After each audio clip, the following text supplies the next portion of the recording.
पदयात्रा निकाली गई, क्या उद्देश्य है इस पदयात्रा का?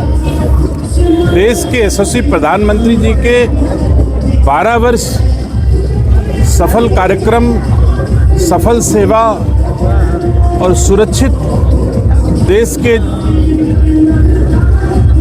बीते हैं। उत्तर प्रदेश के यशस्वी मुख्यमंत्री जी के 9 वर्ष उत्तर प्रदेश वासियों की सेवा में बीते हैं और इस 12 वर्ष और 9 वर्ष के शासन में भारत और उत्तर प्रदेश समृद्धि के शिखर पर है। विकास भी और विरासत भी दोनों बढ़े हैं। हमारी भारतीय जनता पार्टी का आह्वान था कि हर कार्यकर्ता इन 12 सालों में भारतवासियों की गई सेवाएं केंद्र सरकार द्वारा और 9 वर्ष में उत्तर प्रदेश की सरकार द्वारा की गई सेवाओं को जन जन तक पहुंचाया जाए।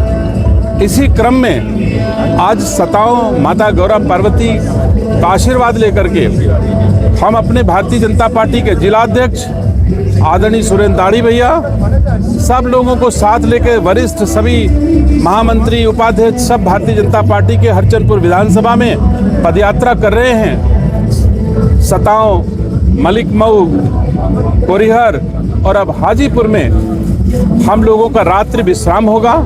पार्टी के कार्यकर्ता रात भर हाजीपुर के पुरेलाल साहब कपुरवा में हम लोग निवास करेंगे और भारत सरकार की उपलब्धियां, भारत सरकार की सेवाएं गांव के ग्रामीणों तक पहुंचाएंगे। हमारी पार्टी का कहना है, हमारी डबल इंजन की सरकारों का कहना है कि गांव में सामान्य जनजीवन के बीच में बैठ करके उनकी चीज़ों को समझें और जो आवश्यकता हो उसकी पूर्ति करें। इसलिए सरकार और संगठन दोनों आज जनता के द्वार पर खड़े हैं।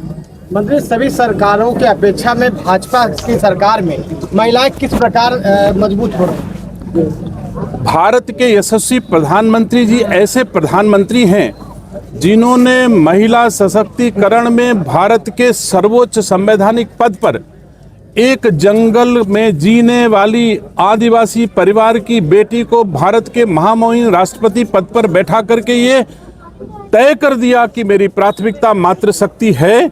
हर युग में मातृशक्ति का सम्मान हुआ है और इस युग में हमारे मोदी जी के द्वारा गांव की ग्रामीण महिलाओं से लेकर के और भारत के राष्ट्रपति तक सबका सम्मान बढ़ाया है। तो मैं उम्मीद करता हूं कि हमारी मातृशक्तियां हमारे मोदी जी को उत्तरोत्तर आशीर्वाद दे रही हैं। आपने देखा है मातृशक्ति के बलबूते, माताओं बहनों के बलबूते हमारी बिहार में भी सरकार बनी, हमारी पश्चिम बंगाल में भी सरकार बनी, हमारी दिल्ली में भी सरकार बनी, महाराष्ट्र में सरकार बनी। उत्तरोत्तर सरकारें आज 22 राज्यों में हमारे भारतीय जनता पार्टी और एनडीए की सरकारें हैं और वो मातृशक्ति के आशीर्वाद की बदौलत ही हैं। तो उत्तरोत्तर हमारे देश के प्रधानमंत्री मातृशक्ति के सम्मान का एजेंडा उनके एजेंडे में सर्वोपरि है। प्रदेश सरकार में पहले मंत्री देखे जा रहे हैं जो जनता के बीच रात्रि विश्राम करेंगे, कैसा लग रहा है? नहीं, भारतीय जनता पार्टी के हर मंत्री, हर भारतीय जनता पार्टी के कार्यकर्ता बूथ अध्यक्ष, मंडल अध्यक्ष से लेकर के जिला अध्यक्ष तक हमारा खून पसीना बहा रहा है जनता के बीच सेवा करने में, चाहे जनता के बीच में अपनी सरकारों को उपलब्धियां बताने में। हर कोई परिश्रम और मेहनत कर रहा है अपने नेतृत्व के आदेश के अनुपालन में।